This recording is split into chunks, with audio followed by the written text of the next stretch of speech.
The 0 if it's negative. Yes, yes. So the hypotenuse is 8, leg 1 is 4, the other one is unknown. So the hypotenuse squared equals leg 1 squared plus leg 2 squared. The hypotenuse squared is 64. 1 leg squared is 16, and b squared. We subtract 16 from both sides, we get 48. We have to replace 48 by 16 and 3. And then we will take the square root. We write b equals plus or minus 4 the square root of 3, but then we have to cross it out and say only b positive for the square root of 3. So that's basically taking square roots and completing the square. We have not looked at solving quadratic equations by quadratic formula. In Pearson, we practiced, we know what it is, but we haven't looked at the Pearson assignment. So let's do it now.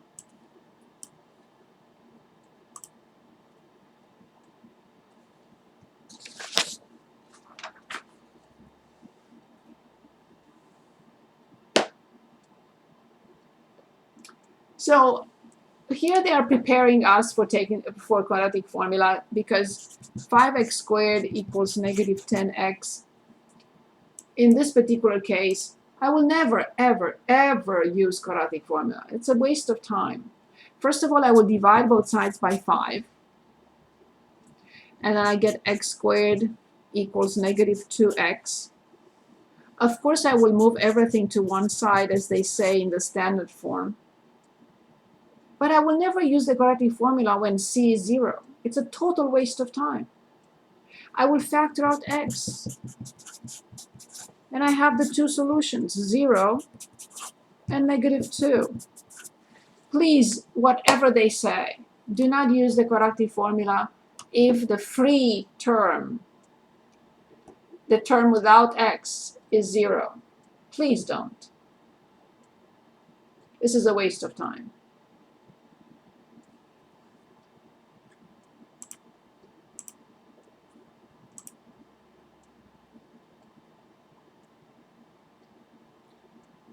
Yes, in this particular situation, I have no choice. I have to do the work. So 2, quantity x minus 2, and then x plus 9, and then equals 9. This is a situation in which I have to multiply everything. I have to move 9. I have to set it equal to 0. And then I have to solve using the quadratic formula. So let's do it. Do not distribute the 2. Multiply first and then distribute the 2. So 2, x squared plus 9x minus 2x and minus 18 and minus 9 outside, and then equals 0. Now I distribute 2x squared plus 14x minus 36 minus 9 equals 0. Let's stop for a moment. Is this okay? Every step? I mean, just gotta simplify. So then we have 2x squared plus 14x minus 45 equals 0. Now we can use the quadratic formula.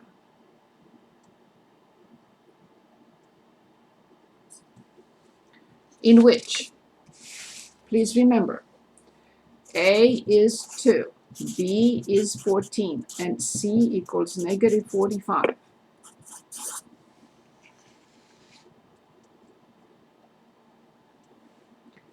A polynomial, the quadratic polynomial, has to be in descending order, and we have to correctly identify a, b, and c.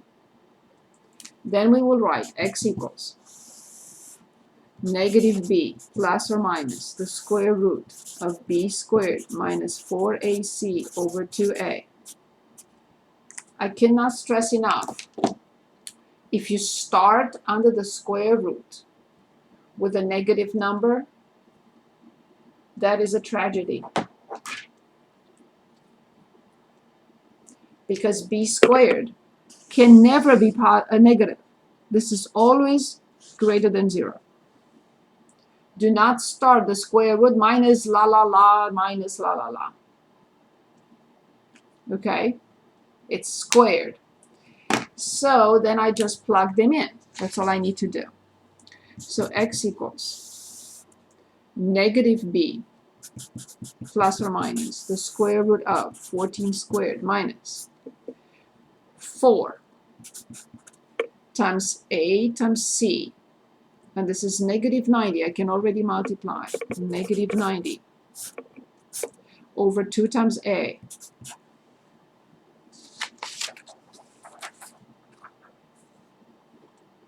Again, negative b plus or minus the square root of b squared minus 4 from the formula times a times c. But I multiplied a and c and I got negative 90 divided by 2a, so I got 4.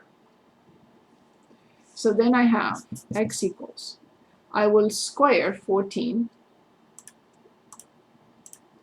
So I will square 14.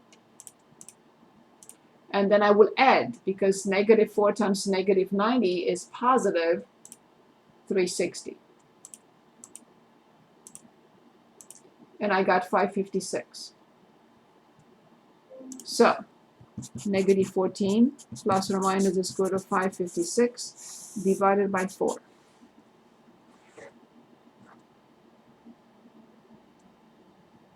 $556 is a terrible number.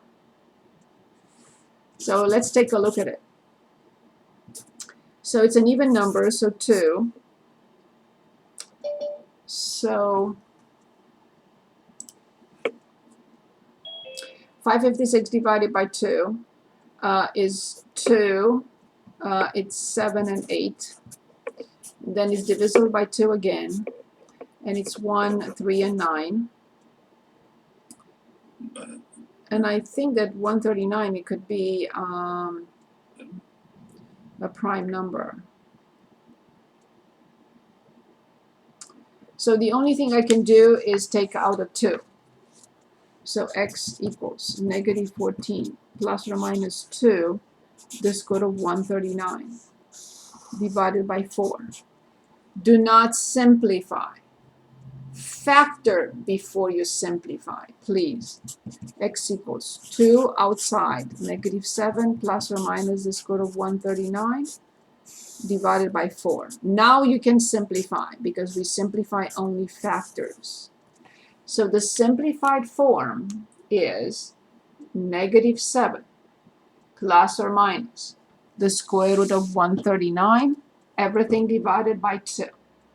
So this is the way we have to write it. So x equals negative 7 plus or minus the square root of 139 divided by 2.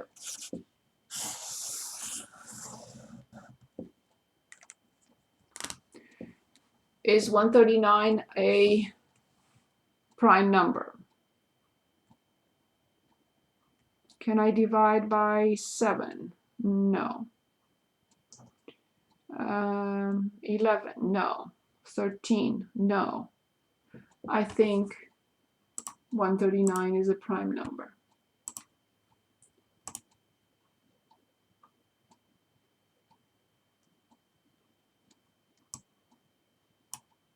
Oh, they're only asking us to identify A, B, and C. Okay, I cannot even. It goes 3 parts.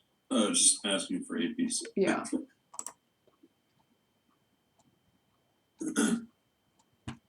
Yeah, that's all they're asking in the first few problems, I think. Yeah. To make sure you. Yes. When you factored out 2, how come you didn't do negative 2? You could, and you can put negative 2 in front. I mean, the negative sign in front. You can. Very good point. Let's do that. Let's see how it looks. Very good question. So if you want, I can factor out now negative 1. In other words, but be very careful now. It is not that it makes a difference. So I have to change these symbols. That's why I did not. It's not a big deal. It's the same thing.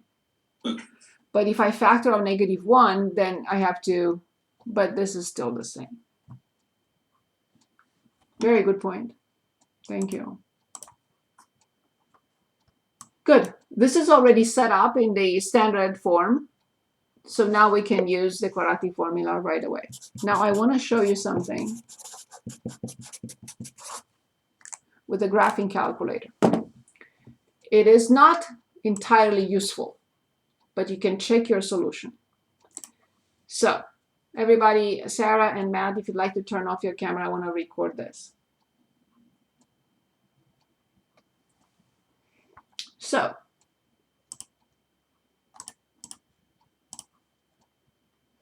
let's say I have this equation to solve. 4x squared minus 28x plus 5 equals 0. So I go to the graphing calculator.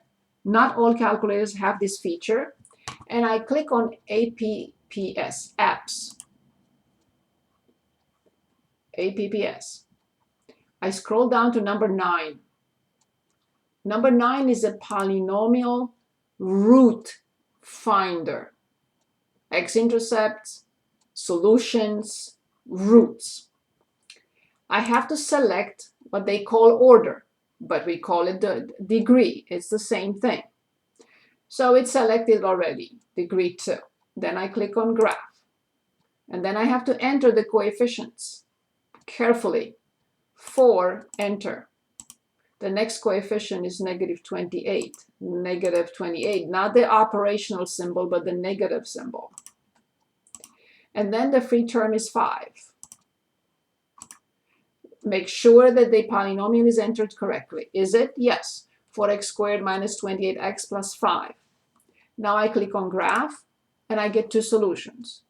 They're not useful because the solutions have to be exact. These are irrational numbers. So they're irrelevant at this point. I cannot change them into radicals or anything like that. But I can check in this way and see if my solutions are correct. So what I got is the first solution is 0.18338, and the other solution is 6.8166. So now I start my quadratic formula. Everything is perfect now. Let me stop the recording. Okay, so everything is okay, meaning descending order, la la la. So then I have -b plus or minus the square root of b squared.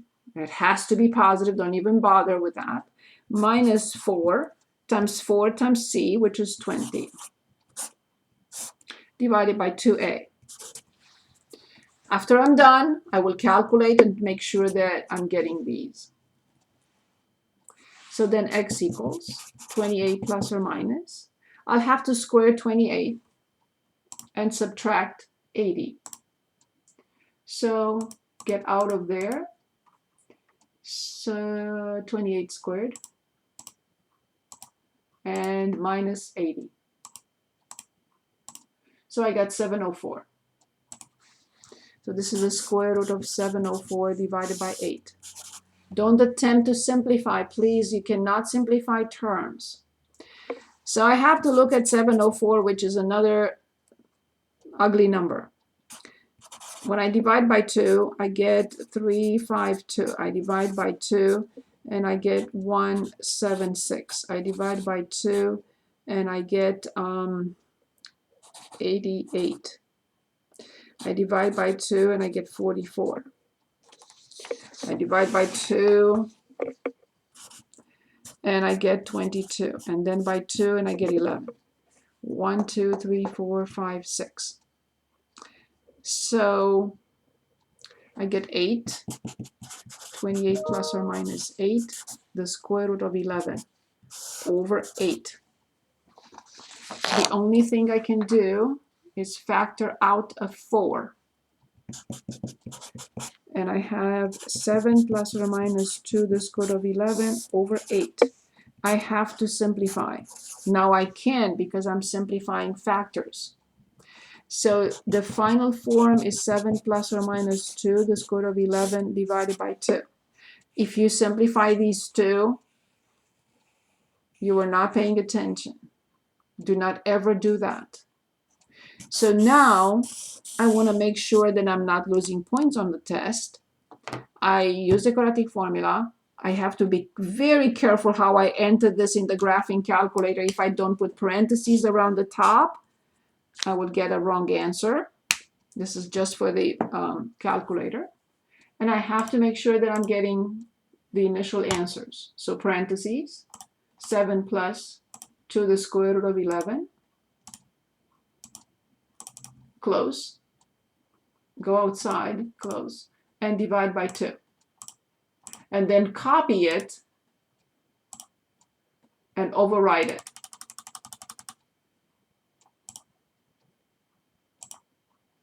So I go back to what I had from the polynomial root finder. 8166, correct? 0.18338.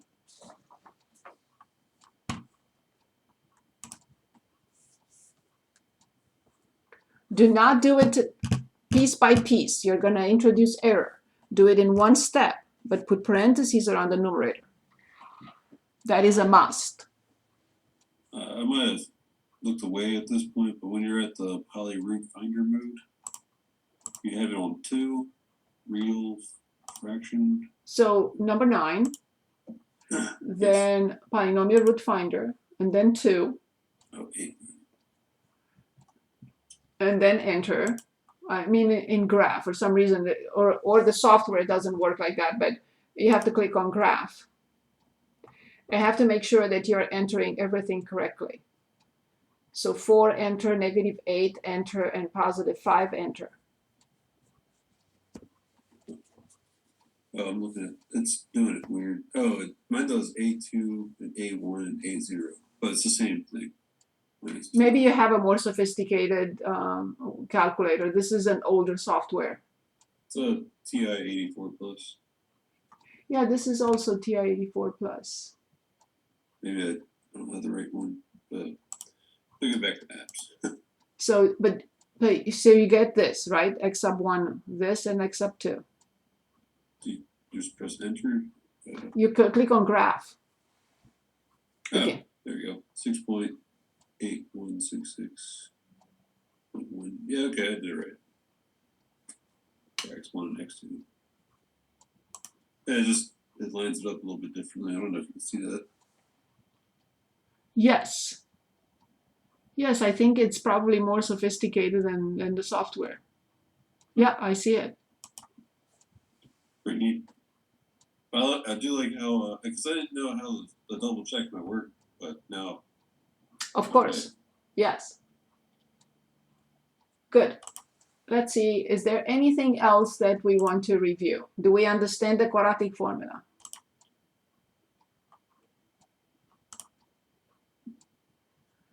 Okay. I want to talk a little bit just quickly about something called the discriminant. So when we write x equals -b plus or minus the square root of b squared minus 4ac divided by 2a, this quantity, not the square root, b squared minus 4ac, is called discriminant. The name is important or not, but we need to know what it means. And it's a number. Since it's a number, it can be positive, it can be negative, or it can be 0. And here's what happens. In all our previous examples, the discriminant was a positive number. What was it?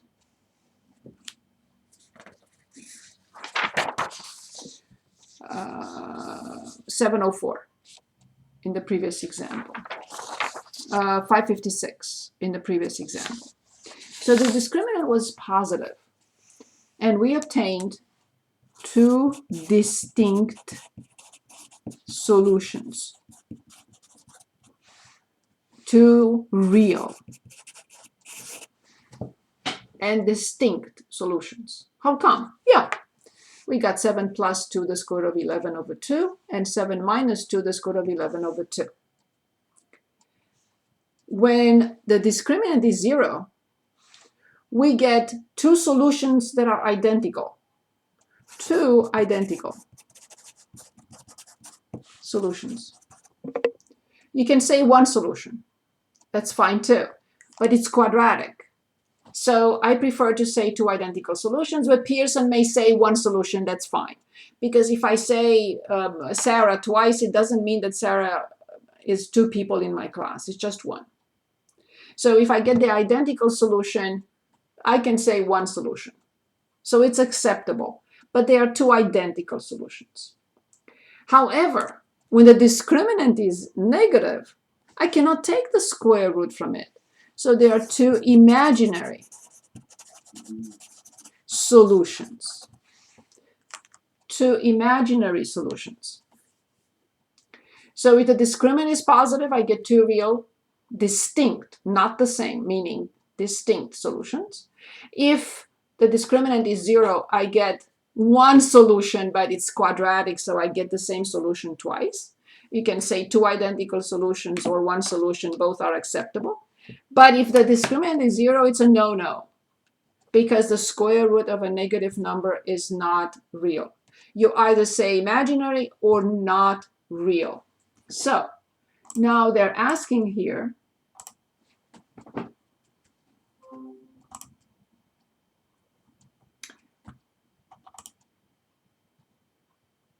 the value of the discriminant. Okay, I want to find the value of the discriminant here.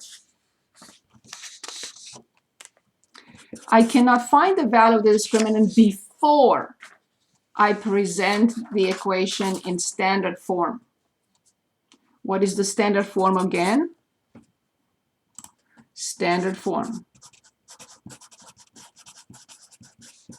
I cannot use the quadratic formula unless the equation is in standard form. Descending order and 0 on the other side.